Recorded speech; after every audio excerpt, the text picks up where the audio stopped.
Abordons maintenant l'analyse du titre du troisième texte. La colonisation française. La colonisation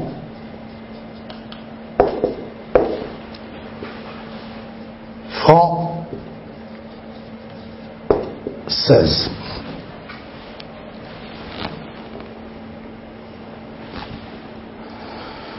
Ce titre est aussi une phrase nominale avec le déterminant la. Déterminant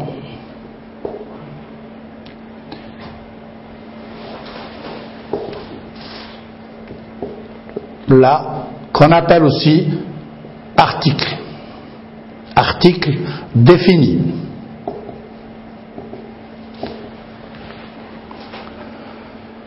Là a pour fonction, ce déterminant a pour fonction, c'est-à-dire pour rôle, de désigner quelque chose de connu.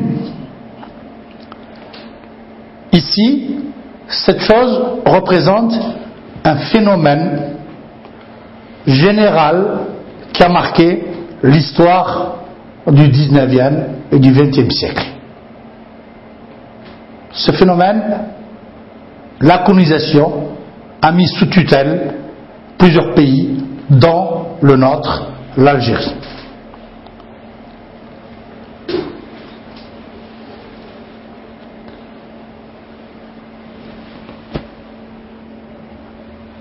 Nous voyons là un indice, c'est un indice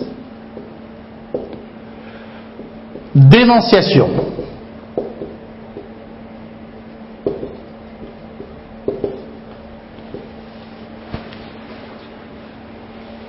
Le titre, la colonisation française, est un énoncé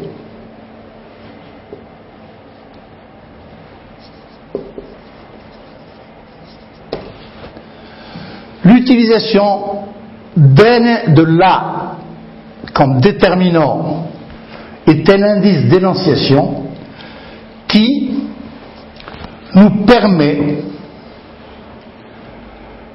de voir l'intention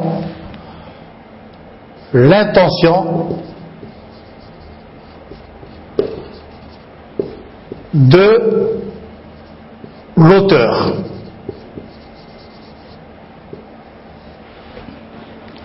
En utilisant ce déterminant-là, l'auteur nous signifie que colonisation française est connu et que c'est un phénomène historique général à un moment donné de l'histoire de la civilisation moderne.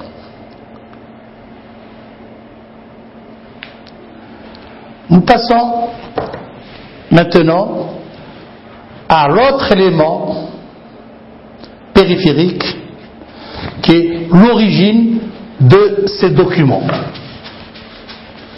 L'origine de ces documents, c'est-à-dire les sources.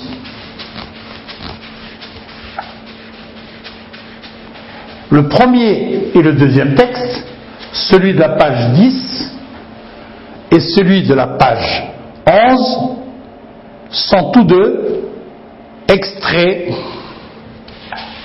sont tous deux tirés d'un magazine qui s'appelle l'Internaute Magazine. L'Internaute Magazine est un journal électronique qu'on trouve dans Internet. Et ces messages dans Internet sont rédigés souvent sous forme télégraphique, forme ou bien style télégraphique.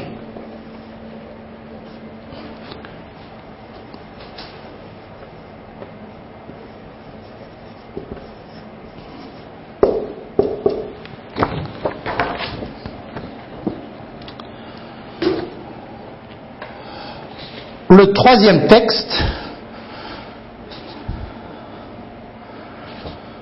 la colonisation française, est quant à lui tiré d'un site internet officiel, un site internet officiel appelé El Mouradia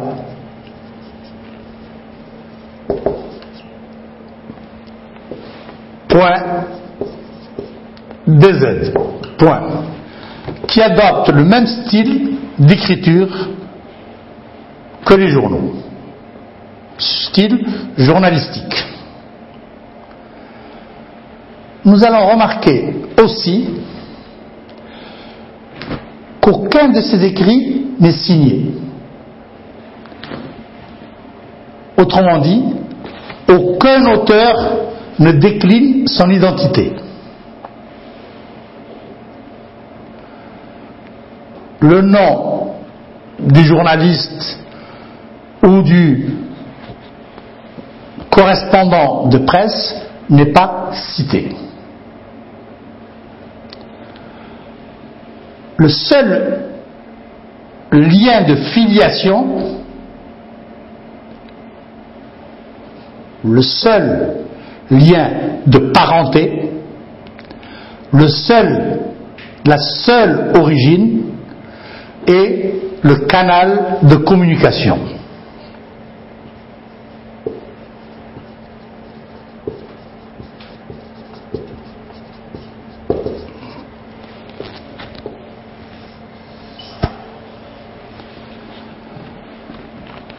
Tout message a un référent, c'est-à-dire qu'il fait référence à certains faits ou événements. Tout message a aussi un destinateur, c'est-à-dire un émetteur, et il a aussi un destinataire, celui qui va recevoir le message qui lui est destiné. Mais le message a besoin d'un canal de communication. Par le passé, les os d'animaux étaient des canaux de communication. Encore plus loin, les parois des grottes étaient des canaux de communication. Le papyrus était aussi un canal de communication. Aujourd'hui, nous avons la feuille de papier imprimée, qui est un canal de communication. Nous avons les tableaux. Nous avons aussi, maintenant, le numérique, la toile, Internet, le web, qui nous permet de communiquer avec les autres. Alors, un canal de communication, c'est le moyen, le lieu qui va permettre de transcrire un message pour le transmettre à un destinataire.